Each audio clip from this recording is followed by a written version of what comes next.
बिस्मिल्लाहिर्रहमानिर्रहीम, अस्सलाम वालेकुम। मैं शाहिद सकलैन हूँ। आप मुझे मेरे यूट्यूब चैनल फेसबुक पेज पे देख रहे हैं। आज 27 मई है और मंगल का दिन है। गुजरात से 4 दोस्त निकलते हैं, गिलगित जाते हैं। वहाँ से स्कर्दू जाते हुए एक बहुत ही अफसोसनाक हादसा उनके साथ होता है जिसमें उनकी जान चली जाती है।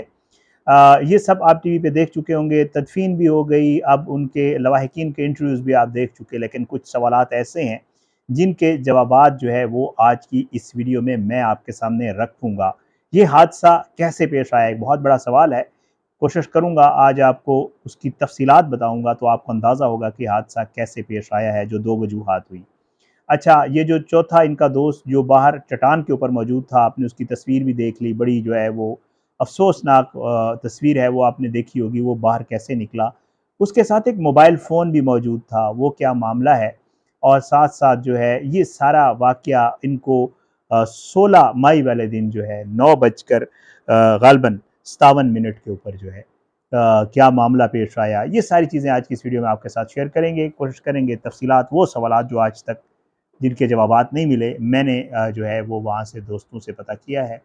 चीज़ें चेक की हैं, जो मुझे पता चला है वो आपके साथ शेयर करेंगे। सबसे पहले थोड़ा-सा रिकैप कर देते हैं। 4 दोस्त हैं जिनमें से 2 का ताल्लुक मंगोवाल से है, 1 का सारोकी से है, 1 का चौथा जो है वो जसोकी से था। इनमें सलमान, उस्मान, उमर एहसान, वासिफ़ शहज़ाद वाक़या आप सुन चुके हैं। 12 मई को रवाना होते हैं, 16 तक राब्ते में रहते हैं, 16 के बाद इनका कोई राब्ता नहीं होता। एक दिन घर वाले सब्र करते हैं कि शायद सिग्नल्स का मसला है, फिर उसके बाद इनमें से एक इनका जो रिश्तेदार है वो जो है वो चले जाते हैं गिलगित। गिलगित जाके वो लोग वहाँ पे तलाश शुरू करते हैं और साथ-साथ सोशल मीडिया के ऊपर भी मुतहरिक हो जाते हैं, मैसेजेस चलते हैं, लोगों से अपील की जाती है। 17 तारीख वाले दिन मीडिया के ऊपर ये मामला सामने आता है और फिर उसके बाद जो है इसकी तलाश शुरू होती है। अब जो इसकी सबसे जो लास्ट लोकेशन इनके रिश्तेदार के मोबाइल पे इनको मिलती है वो 16 मई को 9 बजकर 57 मिनट पे पड़ी बंगला की मिलती है, जहाँ से इनकी फिर जो है आगे जाके इनकी लाशें भी। अच्छा, इनका जो रिश्तेदार हैं वो चले जाते हैं जनाब गिलगित। वहाँ से ये लोग जो है कोशिश करते हैं उनकी तलाश की, पुलिस से रब्ता करते हैं, सीसीटीवी कैमरास चेक करते हैं। पहले दिन इनको सीसीटीवी कैमरास में कुछ नहीं मिलता, दूसरे दिन बुध के रोज़ ये कैमरे चेक करते हैं। दूसरे रोज़ जो है 10 बजकर 30 मिनट पर जो है इनको एक सीसीटीवी फुटेज में जो है नज़र आता है कि गाड़ी वहाँ से गुजरी है और ये यहाँ से तलाश शुरू करते हैं, लेकिन इनको गाड़ी नहीं मिलती। तीसरे दिन जाकर जो असिस्टेंट कमिश्नर हैं वो जनाब 2 टीमें तश्कील देते हैं, 1122 की और एक जो है वो अल-खिदमत की। और फिर उसके बाद जो है वो टीमें उनको हुक्म दिया जाता है कि वो लोग गाड़ी के ऊपर नहीं बल्कि पैदल चल के इनकी गाड़ी को तलाश करने की कोशिश करेंगे। वो पैदल चलते हैं तो बिल आखिर उनको वो जो मकाम है गंजी पड़ी, वहाँ के मकाम पे इनको 500 फुट नीचे जो है इनको गाड़ी नज़र आती है। 3 दोस्त अंदर होते हैं और एक दोस्त जो है वो बाहर होता है। 10 बजे से लेकर शाम 7 बजे तक जो है रेस्क्यू टीमें नीचे उतरती हैं, पहले बॉडीज़ को, फिर उसके बाद जो है गाड़ी को बाहर निकाल कर इनके हवाले किया जाता है। ये मैंने रिकैप कर दिया आपको ताकि अंदाज़ा हो। अब हादसा कैसे पेश आया उसकी तफसील ज़रा आपके सामने रखता हूँ। गाड़ी वापस आ गई है, गाड़ी की जो पोजीशन है उसको देखकर जो दोस्तों ने जज किया मैं आपको बता देता हूँ। गाड़ी का जो लेफ्ट साइड का अगला टायर है वो बर्स्ट हुआ हुआ है। इम्कान ये ज़ाहिर किया जा रहा है कि गाड़ी का लेफ्ट साइड का जो टायर है वो बर्स्ट हुआ, जिससे गाड़ी लेफ्ट साइड की वॉल पे लगी और फिर उसके बाद राइट साइड पे खाई थी उसमें गिरी है। बहुत ज़्यादा ये चांस है, क्योंकि मामला ये है कि गाड़ी की बाकी सब चीज़ें ओके थी। उसकी सस्पेंशन को देखा जाए तो देखने वाले ये बताते हैं कि गाड़ी की सस्पेंशन, जो गोडे गिट्टे सब चीज़ें होती हैं गाड़ियों की, जो टेक्निकल चीज़ें अगर आप समझने की कोशिश करें वो बिल्कुल ठीक हैं। गाड़ी के टायर भी इतने बुरे नहीं हैं कि टायर बस्ट वैसे ही हो जाए। तो बहुत ज़्यादा इम्कान ज़ाहिर किया जा रहा है कि उसके लेफ़्ट साइड का जो टायर बस्ट हुआ है उसमें कुछ लगा है और फिर उसके बाद गाड़ी हिट होकर नीचे गई है। दूसरा जो एक इम्कान है वो ये कहा जा रहा है कि मेबी जो चलाने वाला था उसको नींद आई है जिसकी वजह से गाड़ी खाई में, क्योंकि एक चीज़ कही जा रही है इस मकाम के ऊपर मोड़ नहीं है, ये सीधी सड़क है। तो इस वजूहत पे कहा जा रहा है कि ज़्यादा इम्कान यही है, जो असेस करने वाले हैं वो यही कह रहे हैं कि इनसे गाड़ी इस तरह नींद या टायर बस्ट होने की वजह से बेकाबू होकर उस तरफ चली गई। ये मामला जो है यहाँ पे ठीक हो गया, आपको मैंने बता दिया। अच्छा, दूसरा मामला कि दोस्त कैसे बाहर निकला। बताया ये जा रहा है कि जो एक सलमान नामी इसमें इनमें से लड़का था, वो उसके भाई ने जो है वो बताया है कि जी आशिर उसके भाई का कहना है कि जी मेरा जो भाई है सलमान वो बहुत ज़्यादा शौकीन था जो मोमेंट्स होते हैं उनको कैप्चर करने का, और उसका शौक़ था चीज़ों को जो है अपने मोबाइल में महफूज़ करने का। मोबाइल फ़ोन उसका जो है मौजूद है। यही लड़का, गाड़ी जब ये नीचे गिरी है, ये ज़िंदा था, उसके बाद ये गाड़ी से बाहर निकला। बाहर निकलने के बाद ये इसने अपने आप को सँभाला, ये चट्टान के ऊपर बैठा, और चट्टान के ऊपर बैठने के बाद इसने मोबाइल फ़ोन चेक किया। अनफॉर्च्यूनेटली जो इसके साथ मोबाइल फ़ोन पड़ा हुआ था वो टोटली डैमेज था, उसकी स्क्रीन भी टूट चुकी थी, और कहा ये जा रहा है कि शायद इसने कोशिश की राब्ता करने की, कुछ ऊपर लोगों को बुलाने की, लेकिन ये इतनी ज़्यादा नीचे थे कि जनाब इसकी आवाज़ भी ऊपर तक नहीं पहुंच सकी, और ये कुछ देर तक बाकायदा ज़िंदा रहा, और फिर उसके बाद इसकी अनफॉर्चुनेट ज़ाहिर बात है इसकी डेथ हो गई।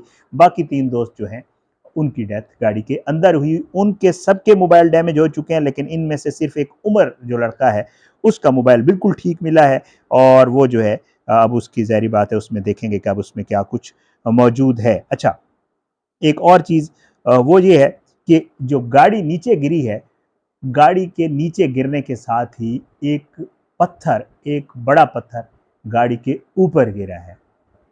एक तो गाड़ी डैमेज हुई गिरने की वजह से, नीचे बहुत नीचे गई, फिर उसके ऊपर एक पत्थर भी गिरा है, जिसकी वजह से गाड़ी में मौजूद लोगों की डेथ गिरने से भी हुई, और वो पत्थर ऊपर गिरने से भी जो है वो भी गाड़ी को ये सारा कुछ करने का जो है वो रीज़न बना। अच्छा, उसके अलावा जो चीज़ें सामने आई हैं, उनमें गाड़ी का सुराग, हाँ, गाड़ी का सुराग मैंने आपको बता दिया कि इनको सारा कुछ मिल गया, मोड़ भी नहीं था, गाड़ी की चीज़ें सारी, ये सारी कुछ ठीक है।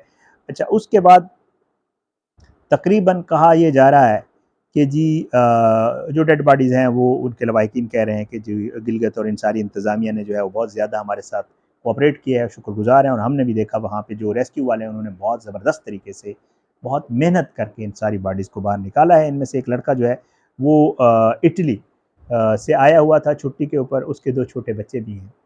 एक लड़का इसमें एसीसीए, वो एक टीचर है, उनका बेटा है। मतलब इसी तरह ये दोस्त थे और ये बेचारे गए घूमने के लिए, और इनके साथ ये अनफॉर्चुनेट वाक़या पेश आ गया। अच्छा, एक चीज़ यहाँ पे ये है कि जो एक और जो वहाँ पे मामला है वो ये है कि जी वहाँ पे जो ये जगह है इसके आस-पास कोई बाउंड्री या कोई ऐसी रुकावट नहीं थी जो गाड़ी को रोकने में मदद देती, अगर खुदा न ख़ास्ता नींद आने की वजह से या टायर बस्ट होने की वजह से, जो भी रीज़न मैं आपको बता चुका हूँ, जिसकी वजह से इनकी गाड़ी जो है वो उसके साथ रुक जाती या हिट होती। ये जगह, इसको कहा ही खूनी जगह जाता है। वहाँ की इंतज़ामिया से अगर बात करें, वो कहते हैं कि यहाँ कई हादसात होते हैं, कुछ हादसात ऐसे होते हैं जिनका हमें इल्म ही नहीं है, क्योंकि यहाँ पे ये जगह मकाम ऐसा है कि यहाँ से जब गाड़ी गिरती है तो बहुत कम चांसेस होते हैं कि वो खुश्क जगह पे रुके, बल्कि गाड़ी डायरेक्टली दरिया में चली जाती है, और खुदा न खास्ता अगर गाड़ी दरिया में चली जाए तो उसके बाद ना गाड़ी का पता होता है, और ना ही वहाँ पे जो है जो उस गाड़ी के अंदर लोग मौजूद होते हैं उनका पता होता है कि वो कहाँ गए हैं, क्योंकि उनका कोई रिकॉर्ड ही मौजूद नहीं होता। घर वाले ढूंढते रहते हैं, सिग्नल का वहाँ एक प्रॉब्लम है, सिग्नल है ही नहीं, और ना लोग मिलते हैं ना गाड़ियाँ मिलती हैं। तो ये जगह इस मामले के लिए ऑलरेडी यहाँ पे कई हादसात, वहाँ की इंतज़ामिया कहती है कि यहाँ पे कई हादसात यहाँ पहले पेश आ चुके हैं। अनफॉर्चुनेट है, ज़ाहिर बात है, यहाँ पे ये सारी चीज़ें होनी चाहिए। आप बहुत सारी चीज़ें सुन चुके होंगे कि आपको गाड़ी का ख्याल रखना चाहिए। अगर आप नाइट ड्राइवर हैं तो वहाँ पे ओवर स्पीड मत करें, आप बहुत कम स्पीड पे चलें। लोग वहाँ जाते भी हैं और आराम से वापस भी आ जाते हैं। बहुत जो है लोग वहाँ से होके आए हैं, वो बहुत सारी चीज़ें आपको बता रहे हैं, आप सोशल मीडिया के ऊपर देखें। तो उन तमाम चीज़ों का ख्याल रखना चाहिए। ये वो चीज़ें थी जो इन दोस्तों के हवाले से सामने आई। ये सवालात थे जिनके जवाब जो है मेरे पास आए, मैंने कहा मैं आपके साथ शेयर कर दूँ। अल्लाह ताला उनके लवाहिकीन को सब्र जमील अता फ़रमाए। अल्लाह ज़ाहिर है उनके आगे के लिए आसानियाँ करे। बड़ा अनफॉर्चुनेट इंसिडेंट था। सोशल मीडिया सब पूरे पाकिस्तान में इसके ऊपर जो है वो अफ़सोस का इज़हार किया गया, ज़ाहिर है। तो बहरहाल एहतियात करें। अल्लाह सबको अपनी ज़ुबान में रखे, अल्लाह सब पे अपना रहम करम करे। दुआ में याद रखिएगा। अगली वीडियो तक के लिए मुझे इजाज़त दें। और ये जो बताते हैं उनकी फैमिली वालों से जितने इंटरव्यूज़ हो रहे हैं, वो कहते हैं ये 16 तक हमारे साथ बाकायदा बिल्कुल राब्ते में थे। और जो लड़का बाहर चट्टान के ऊपर पड़ा था, उसके रिलेटिव्स, उसके लवाहिकीन ये बता रहे हैं कि उसने आखिरी बात जो की थी घर वालों के साथ वो यही थी कि इंशाअल्लाह हम स्कर्दू जा रहे हैं और स्कर्दू से हम वापस आते हैं, और इंशाअल्लाह जल्दी वापस आ जाएँगे। और फिर उसने ज़ाहिर है अपना मोबाइल निकाल के कोशिश की, लेकिन अनफॉर्चुनेटली उसका मोबाइल उस हालत में नहीं था कि वो घर वालों से दोबारा बात कर सकता। इजाज़त दें, इंशाअल्लाह अगली वीडियो में मुलाकात होगी। अल्लाह सबको अपनी ज़ुबान में रखे, अल्लाह सब पे अपना रहम करम करे। अल्लाह जो है पाकिस्तान का हामी नासिर, इसके खिलाफ साज़िशें करने वालों को नस्तानाबूद करे। अल्लाह ज़ालिमों को इबरत का निशान बनाए, मज़लूमों को इंसाफ मिले। मुझे इजाज़त दें। आपसे दरख्वास्त है कि अगर आपने अब तक मेरा यूट्यूब चैनल सब्सक्राइब नहीं किया, मेरे यूट्यूब चैनल को सब्सक्राइब करें, फेसबुक पेज को लाइक करें, वहाँ वीडियोज़ अपलोड होती हैं, टिकटॉक का अकाउंट है वहाँ पे भी अपलोड हो रही है, वहाँ पे आप फॉलो कर सकते हैं और मुझे फीडबैक अपना ज़रूर दिया करें, मेरे लिए बड़ा मैटर करता है। इंशाल्लाह अगली वीडियो में मुलाकात होगी। पाकिस्तान जिंदाबाद। अल्लाह हाफ़िज़।